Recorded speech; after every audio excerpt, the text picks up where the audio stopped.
special power. Everyone has something they're passionate about. Everyone is a subject matter expert. Here at Nerdmasters, we help you share your expertise.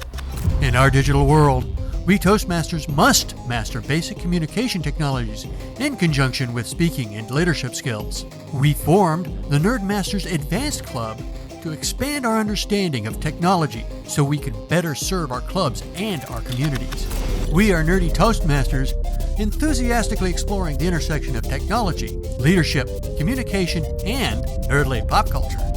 Welcome to the Nerdcasters podcast. Game begin. Hello and welcome to Nerdcasters. I almost slammed together like 3 other podcast titles because I do different podcasts. This is my 3rd podcast recording of the week of 3 separate different podcasts.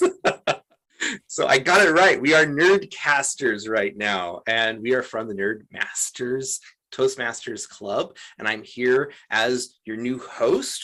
Robert had his stint as 4, and I'm now your host for the next 4 episodes.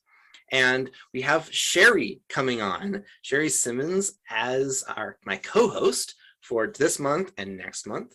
And this month's guest is John Stopchick, all of whom are also members of Nerdmasters. So welcome, Sherry. Welcome, John. And I'm really looking forward to this particular episode of talking as a Nerdmasters Spotlight. Thank you. Tell us a little bit about yourself, John. Like, what's your shtick? What's your thing? What interests you? And a bit of your narrative in relation to that. Well, thank you for asking. So I am a software engineer by trade. I build programs. I build apps for phones. Less so now than I used to. These days, I'm managing a software engineering team, and our developers do a great job of putting forward all these new tools and apps, and I more or less direct those things most of the time nowadays. But I still get my hands wet in the code fields. Can't get away from it. No, well, never want to. Yeah, who would want to give that up? It's the ability to. I'm a maker by trade, and I can't help but be a maker. I work for a civil engineering company where we deal with a lot of environmental science, a lot of groundwork, things related to environmental remediation, geology. My favorite thing is sort of, for example, predicting where water flows will go for salmon habitation, which is to me one of the coolest things ever. So there's a real practical element. It's not just all in the ether. It's real tangible benefits from code. Using the digital world to understand our physical world better. Absolutely. I love that relationship. I want to see a physical response to what I build. Yeah. So that's in a nutshell. Very fantastic. That is super, super, super cool. Thank you. Yeah, that's amazing. So are any of the software products that you have created, are they available to just people in general, or are they all business to business? Sometimes, in the past more so. When I originally came on, our company was trying to do a sort of startup, an analog to a startup concept, start creating software for third parties, clients, people out in the world. One thing we had built for a while there was we were working with Washington State, and we built a what was called like Washington Water Cruiser, and you could actually go out onto the sea and look up different locations on your phone of resources, bathrooms, restaurants, different sort of locations while you were out on sea, and access those. Although that's not around these days. That was one of the early projects, and something I loved working on it was around for about 5 or 6 years. And then also, I actually got one of my tools up on the web recognized on a Hawaii news station once. It was a whale tracker, and it would show the location of different whales and how they moved around an island. That's so cool. It was fun. It was a glorified tech demo, but apparently people loved it. I even adapted wind flow lines, so you could see the lines that representing the flow of wind, and also sea surface movement. So you could see how whales would move in relation to sea surface movement, which was super cool in my opinion, because you could actually see that the whales they don't work directly against sea movement, but they actually work with it when they actually swim around in the sea, which was something I didn't understand or know before building this product. Again, it was you learn so much through really good quality data visualization like that. Oh yeah, that's so cool. Yes, absolutely. And also that the world is very unpredictable is what you learn really quickly, which obviously leads to bugs and issues and all kinds of frustrating pain points. But it's all in good spirit because you learn a ton. I don't so many weird little esoteric factoids. Not enough to be like a chemist or anything, but tons of little chemistry facts about what's in the ground. The short answer is, the ground is a really dirty place. Go figure. All that dirt, huh? Oh yeah, and a lot of businesses, their stuff seeps into the ground. And naturally, that plays into what I do at work again. But that's definitely not where it started out. That's not why I got into this stuff. But I'm really tell us more about that then. Like, where did all this begin? Like, when did you first get interested in technology and these intersections? Like, what's your origin story? Well, I'm always hesitant to say this, but it goes way back. When I was about 5 or 6 years old, I saw the movie Short Circuit.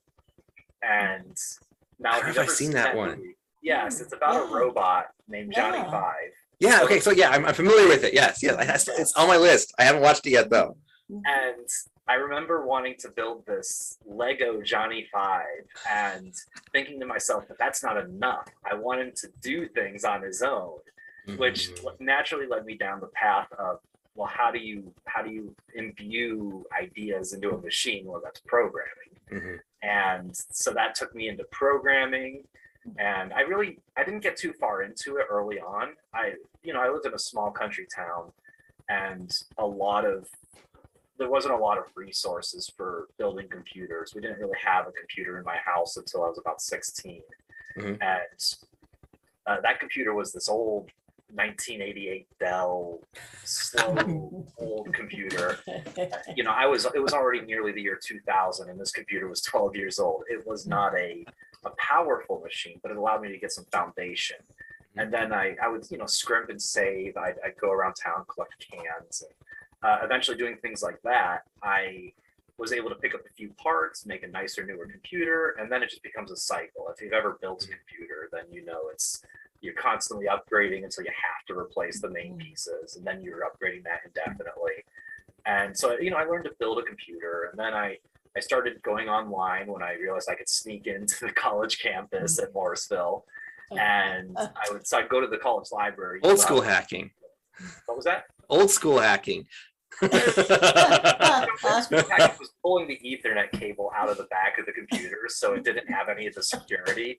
Then you go online and plug it back in, and I mean that was technically old school hacking, but hacking, but knowing the exploits of the machine. But it was a really foundational experience, learning these little tricks and getting in and learning to work with these machines allowed me to start figuring out things about the web. And I realized that the web was where the future was going. So I went to college naturally for programming, but I focused on web development. And so for a while there, I was learning all of this. And then after college, I actually worked for an outsourced company for TurboTax. I did help tech support at TurboTax while I was trying to find my feet. And so I found a job doing web development for this wonderful place, Ravenglass Technologies, now called Metis Consulting Group. Great individuals worked there, and it was super educational. I wouldn't trade it for the world. I learned so much, including getting a love of Scotch. And working there, I learned some programming languages I hadn't worked with. It's called Cold Fusion. It's built on Java for the code people out there. And that really gave me a new foundation, a foundation of experience coding. And I wanted to move out of Syracuse, New York, where I originally was from. I wanted to travel the country, live in a new location. My wife wanted the same thing. So I applied to a bunch of places. And during this period, I was learning mobile phone development because that's where the technology was going after the web. You know, the next step was the iPhone and all of that. And finally, the first place I applied to, in fact, when I went on this new journey was this company I work for, Geoengineers. And they sent me a response, like 2 months later, actually. I'd applied to probably 50 or 60 places, but then they responded, among many others. And when I saw what they wanted to do, this whole startup idea, this concept of embracing mobile web and making cool apps, tools, and widgets, I thought that's a really great way to diversify and learn how to do a whole bunch of different things. Yeah. So finally, I said, okay, yeah, let's interview. And I went through, I think, 5 different interview calls, and they flew me out on the 5th one. And after a bunch of back and forth and proving to them I'm not crazy, they said, okay, yeah, we'll hire you. You're going to have to get across the country. If you're comfortable doing that, we'll totally do it. And so me and my wife, we packed up the car. We got a U-Haul truck. It was late winter. It was late January, early February, I believe. It had been a little later. No, it was April. It was April because there was still a little snow. But I remember our neighbor coming over, kicking my tire, seeing the U-Haul truck, and going, "I don't think you're gonna make it." Great encouragement. Total. Oh, this guy was full of gems like that. But we left. We outran a couple of snowstorms, in fact. But otherwise, the hardest part of the trip was dealing with our cats meowing in the backseat. So a week later, we land in Seattle. We have an apartment for a year. So did you go all the way from New York all the way through to Washington then? Yes, sir. Yes, we took I-90 and I-80 and kept on that trail and came all the way across. I've done half that journey coming from Washington to North Dakota here. That's a long drive. About 3,000 miles, yes. Yeah. Yes. But it was a great adventure. I Oh yeah, totally. Nebraska, Idaho, Utah, and Mm-hmm. the different natural environments, the different locations. You're going through a bunch of different biomes. Yeah. So you take in a bunch. And a friend of mine who used to be a truck driver would say, oh, every state has something interesting you can see. And after that trip, I have to reiterate it. Yes, absolutely. Totally. My most prominent one is that Nebraska is really flat. And that was really Yes. I love living in Washington with all the mountain and all the forests and the hills. I feel comfortable. But yeah, that's the whole trek from youth to adulthood. Cool. Super cool. Well, let's go to Toastmasters. Yeah. How has that assisted you in your journey, either in your personal life or your professional life? Indeed. I think it's assisted me in quite a few ways. First of all, it forces me to push myself. I like to try to jump into things. When someone says, hey, who wants to volunteer for this task? I used to be super hesitant about doing that sort of thing when I was younger. So as an adult, I've learned to break myself out of that comfort zone. And even if I don't want to do something, I'll still volunteer. And that forces me to have to learn. A great example is the Toastmasters Contests. I was fretting about doing a Toastmasters contest. In fact, I was asked if I wanted to host one. And I eventually said, okay, yes, I'll do it. Not knowing what that entailed, and that I'd be reading a bunch of pages of rules and having to organize a bunch of judges and ballot counters and all these different roles. But because it was new and I didn't know what it entailed, it was exciting. And also, it taught me to build a contest. It taught me all these little details that I had never considered.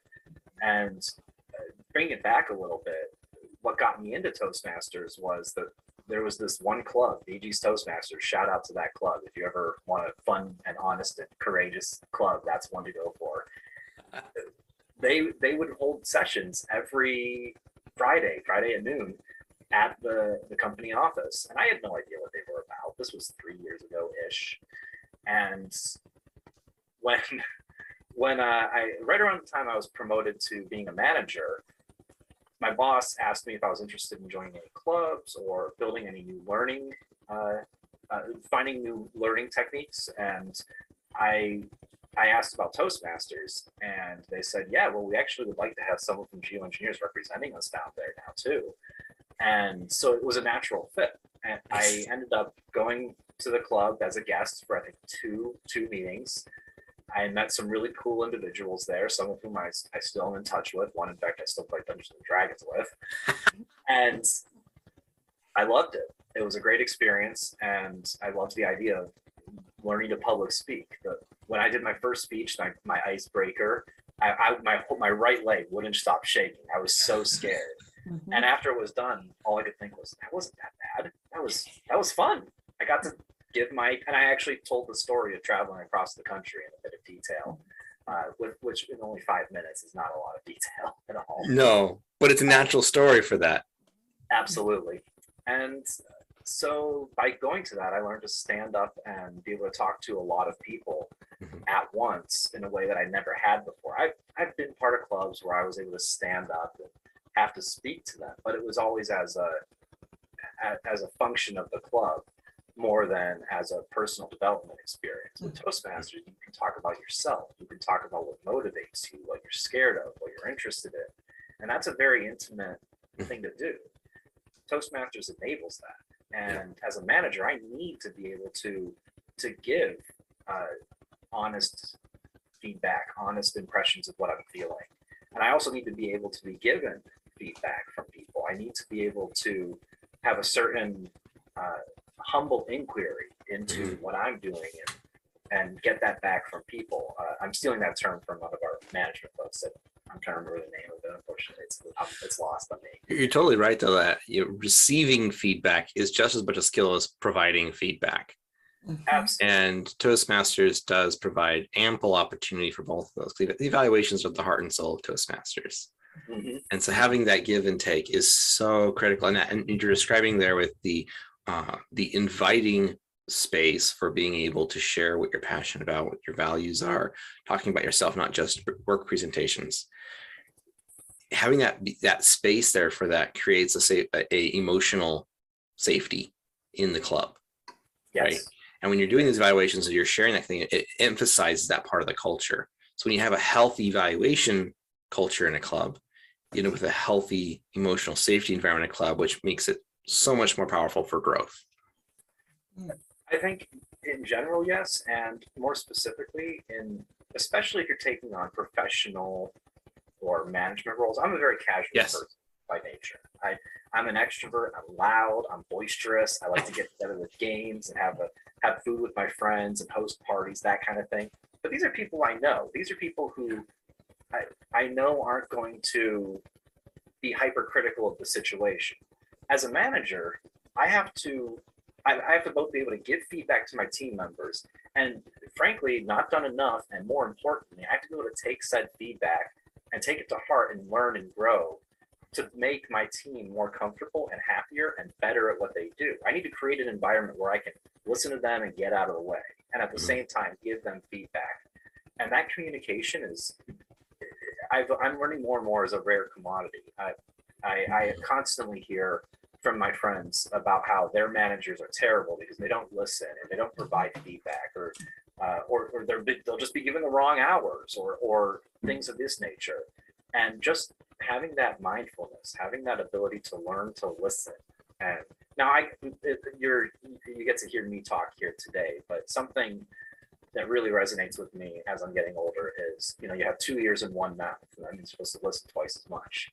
And as a manager and as someone who's gone to Toastmasters, that holds so true with me. I truly believe in that. Absolutely. Absolutely. It reminds me of a story in Toastmasters, and this is before my time. It was the president of the club that I joined in Washington. She mentioned it from before. And there was a gal who was coming to the meetings, and she never gave a table topic. She never had a role. She never gave a speech. She didn't do anything. She just sat there and watched every single meeting. And they're like, well, why is she here? Right?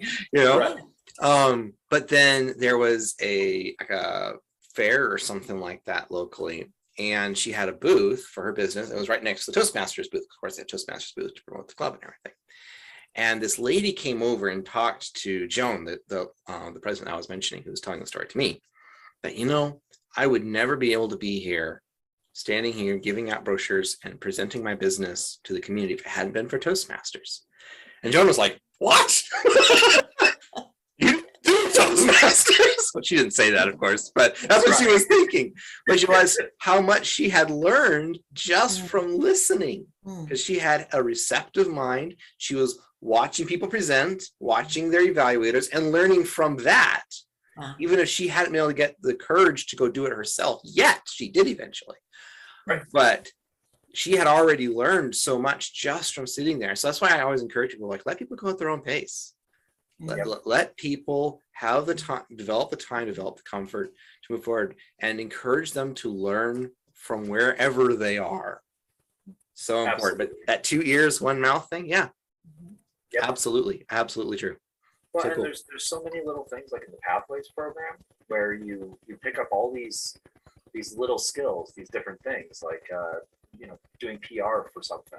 Mhm. That comes to mind immediately with what you're talking about here. Helps. It's so useful. Totally.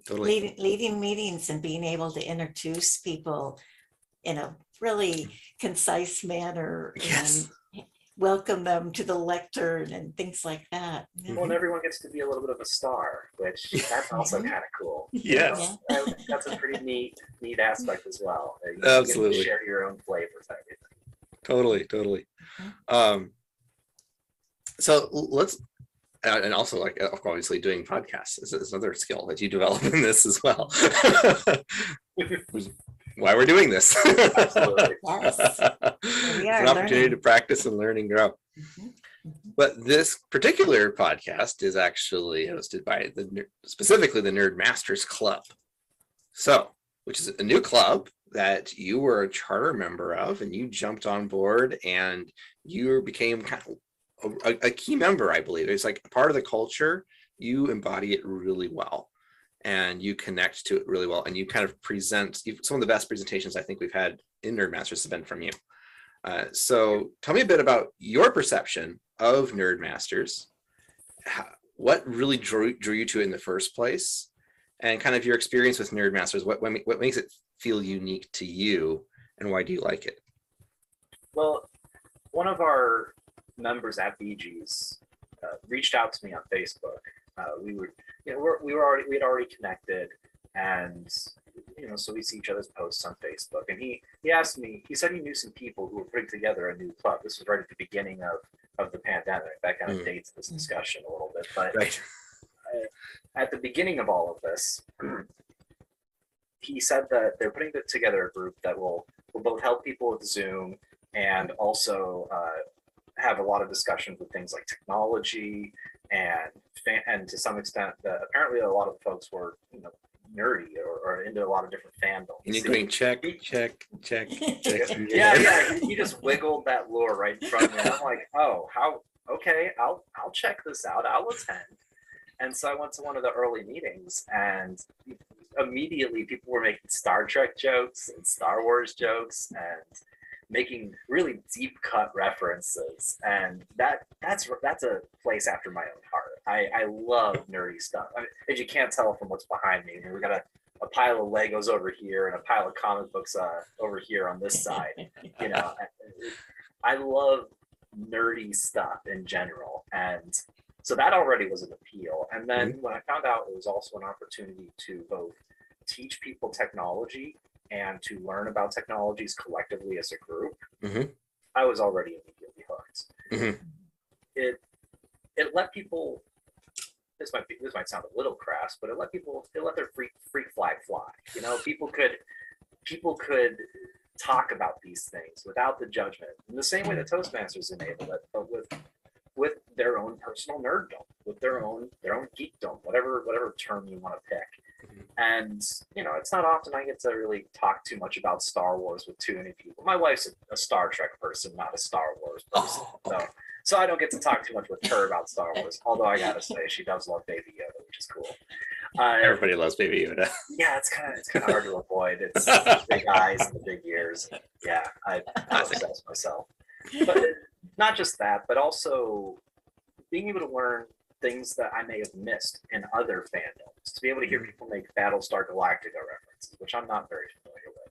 or hear people talk about things like Stargate, and not just shows, Right. also technologies. We have some really, really intelligent members who know about video editing and video development, something that I know a little bit about. I can encode and decode videos as a web developer, but production and quality and manipulating your environment and all those little soft skills and all those little nuances.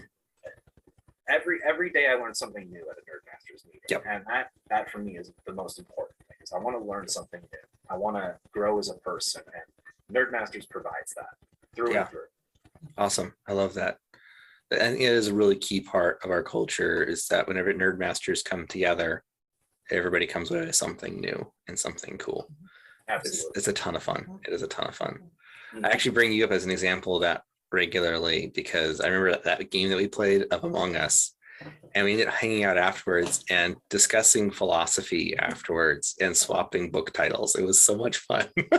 Absolutely. Oh my gosh, yes. That was, and on top of that, you know, when you meet people, at these meetings, like you said, we played Among Us together. As I mentioned in DGs, I started playing D&D with one of my associates there. You become friends. You learn about each other's interests, and when we played Among Us, you got to see a touch of how I deceive people. You know, I got to see how you deceive people, and it's a safe environment. And just like Nerdmasters is a safe environment to practice speech and things like that, when you make new friends, you can. I love gaming, obviously. In these games, you can use it as an opportunity to learn about each other in a way that maybe you wouldn't do normally in real life. I try to be open and honest, you know, day to day.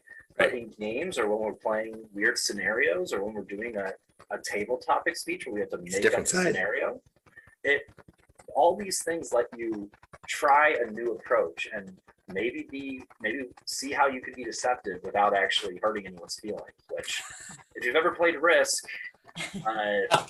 you can hurt someone's feelings real quick if you're deceptive and you play it wrong. You promised me you wouldn't attack Europe. Yeah. Oh my gosh. Clearly, I love board games as well. So, John, before we were starting, you were showing us your office and all the lighting and all the things. Tell us a little bit more about what you have there. Yeah. So this I think comes back to all of the technology and the discussion we were having earlier about that. Yes, I was inspired by Short Circuit to get into this stuff, to be able to be a builder. And it did take me through a lot of my life, but nowadays I like to I tend to consider myself a lifestyle programmer. What I mean by that is, you may have heard of Internet of Things, which are devices that are usually connected to the internet, and with a touch of a button, you can manipulate your environment with different colors, in my case, or perhaps you want to only turn on your lights at a certain time of day. It's a great way to save money on energy, for example. That's the practical use for this sort of thing. I can have these lights come on right when I come downstairs to get to work, and then I can have them automatically turn off at some point during the day, or have a timer set to turn them off. So even if I've left them on accidentally, they'll just automatically turn off. That sort of thing is, in my opinion, a huge game changer for just generally living day to day. Energy costs are insane, especially when you deal with a lot of programming and have a computer that's, you know, a rig, as a gamer would call it. My computer consumes a ton of power, and during the winter, my bill blew my mind. For those who don't know, this is the first time I've ever owned a house, and it turns out the power bills for owning a house are much higher than an apartment. So I use these smart devices to both mitigate and save some money, and just for general fun. As you saw, the colors in the room, I can change them. Sometimes I'll set the room to like blue light and then turn on my black lights, and it'll let me further highlight the things on my desks.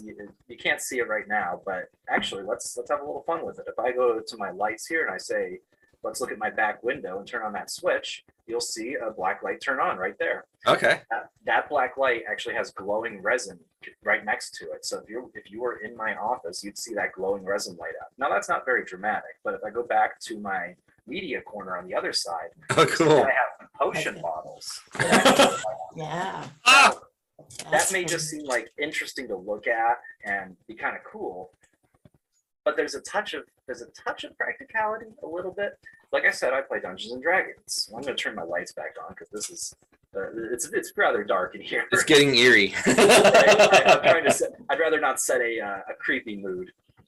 But with those potion bottles, I will run a D&D game every other Friday, and I'll have different things turn on. I'll have the lights change as I'm playing, so that the person running the game, if the lights turn red, oh no, is he angry? Is he being weird? Is he doing something? And I've actually had my players in my game speak up and say, "Oh, the lights turned purple. What does that mean?" And just the other day, because I'm also playing in a game, another one of a person I just met, a friend of mine, he comes on camera and he has lights that rotate in color. So we were both kind of playing around with our lights at the same time as playing, and it was like a knowing nod. It was really funny in my opinion. And it's a cool feature, and it has a couple of practical purposes. My wife, after seeing the amount of control we can do on this, she asked, "Do you want to put some dome lights out in front of the house and then play with the colors during different seasons? So for Valentine's Day, we could have pink lights. For Christmas, red and green, or blue and different shades of white." And I love the idea. I want to do that. So it's a supplement or an accent to Christmas lights. In the case of my monitors, you can't see them because obviously my monitor's right here. But behind my monitors, there's one light each. And taking it back to the whole programming thing, I actually built a program that looks at your screen, takes 5 points on the screen, takes the dominant color, and then sets the backlight to that dominant color. So you'll be watching something like, if you ever seen the movie Avatar, for example, it's the first one I think of, because I'm like, what's a movie with a really rich color palette? Well, Avatar has deep blues and bright greens and these bright colors. So when you're watching the movie, and when I'm watching the movie on my monitors, the monitor with Avatar on it would turn blue when the scene turns blue. So that the environment changes, and therefore, if there's mood lighting in the movie, or the director or writer is trying to convey something, that's extended to the room I'm in. Wow. And yeah, there's not a lot of functionally practical need for something like that, but it's cool. It creates an ambience, and it creates mood. And I find myself sometimes, if I'm feeling one way, maybe I'm feeling upset or sad, maybe I just watched a sad movie, I might start playing with the lights and make the colors different. Blues are a cooling color. They've been shown to make people feel calmer. Red is a color of passion. Red cars get pulled over more by the police. There's documented proof. Yes. I set the color to red in here. It almost feels like I will get a little more motivated. I'll move a little faster. Pink makes people calm, but depending on the situation, maybe more passionate. You can play with these colors and do things, and it makes me feel like I'm in more control of my environment. And so it's a simple example. There are other tools I work with. I'm programming a little knockoff Alexa called Mycroft that you can make little skills for, where you could say, "Hey Mycroft, tell me the amount of calories in this food," and it'll tell me, and then I can put it in my calorie counter app. So there's real practical benefits to these technologies. And I know a lot of people are scared of Skynet taking over and destroying everything. The Terminator reference, what the machines will take over. But you can do these things offline. You don't need to connect to the internet to do this stuff. These lights, they're online right now, but I'm in the process of bringing them offline because, well, when the internet goes out, suddenly I lose all my cool controls and I have to use the light switch like a plebeian. You bring this up. This is really, I think, important, actually, particularly thinking about, the focus of Nerdmasters being how we explore the intersection of technology and communication, leadership, and nerdy pop culture, right? And this particular intersection, I think, is actually really key, because one of the challenges that we face when we come online, we talked about this in our other podcasts that we did together, is our environments, right? Because we lose a sense of connection. We're not all in the same room here together, right? We're interfaced through these flat screens. And so there's kind of a disconnect and also homogenization of a sense of place, because I do everything through the same computer, right? But when you're able to do this kind of thing where you're extending the theme of whatever you're interacting with into the environment, right? You're creating more of a distinction of place. Yes. Which is so critical. Personalized. Yes. And that's part of being human. That's how we interact with things. We think with our environment. We don't just think with what's in our skulls. We think with our bodies. We think with our place, the light, the music, the shape of the room, all influence and guide and synergize with how we think our thoughts. So when we take those into consideration and we bring them underneath our control, we're better able to actually work with that instead of having to just go by the default settings. Well, and that trickles down to how you convey yourself to others. When I'm in meetings, when I'm in Zoom meetings, or when I'm in Teams meetings with my coworkers, I don't want my lights at maximum brightness. When we were setting up today, you saw my face light up and be all reflective of the yellow light. I'm using a hair on light bulb. Yeah, I struggle with that. Well, and I'm using this, this 50% snow white color, which, I mean, that's not important to you, but what is important is that my face is, you can see me, you can see what I'm doing. In your expressions. Exactly. And when I'm in a meeting with my coworkers, not only do they need to see my expression or need to know, well, they'd like to see what I'm feeling. I want to show myself in somewhat of a professional capacity. It's like dressing appropriately for work. You may have to dress a certain way for work. Well, I want my room to look a certain way for work. I'm not going to have my purple or red lights on during a work meeting, but I'm also not going to have the lights on their default. My light's default is a bright yellow light that's almost daylight level. And when I'm at work, I set it to a medium setting, so that way I can see my coworkers and they can see me and see that I'm trying to be considerate. And it's these little tiny nuances that make a huge difference. They make the technology palatable. People by nature don't like change. No one likes jumping onto Zoom meetings right away.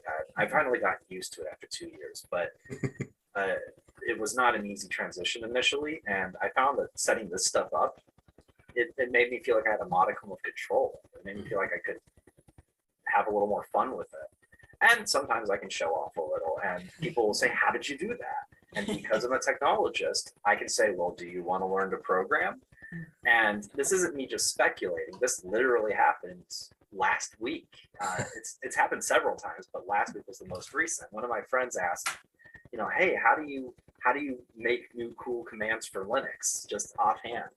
And I was like, well, do you want to learn to get new commands or do you want to learn to make your own? And when he's like, well, I'm willing to make my own, I'd like to learn to make my own. I took him through the rabbit hole of how to set up a programming environment and how to create a really basic program, a hello world program. And then I told him, hey, I will give you a tutorial of all the basics in a day and a half. If you'll give me some time, I'll type up some information and send it to you. And so I made a copy of Blackjack. I made a simple console version of the game Blackjack, sent it to him.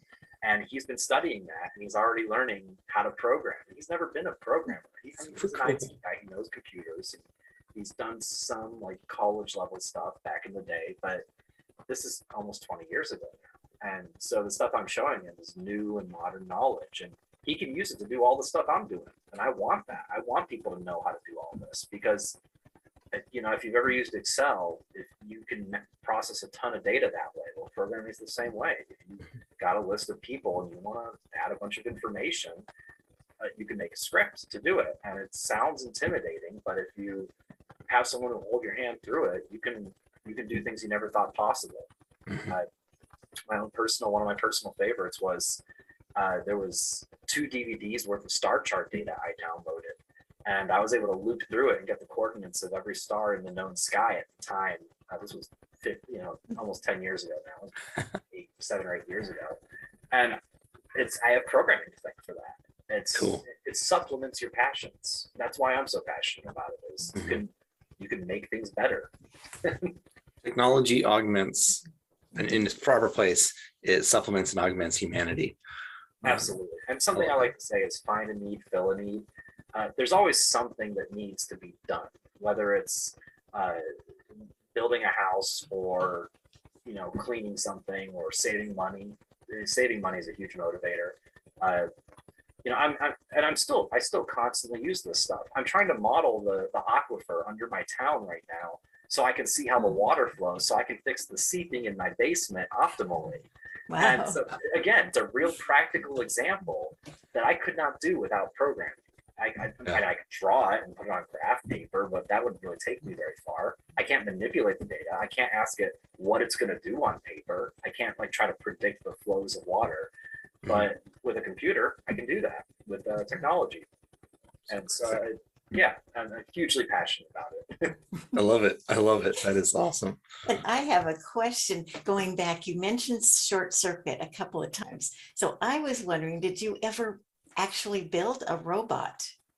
Well, I've built all the component pieces. So I've learned to build servos. So, the little joints, the little ball joint pieces.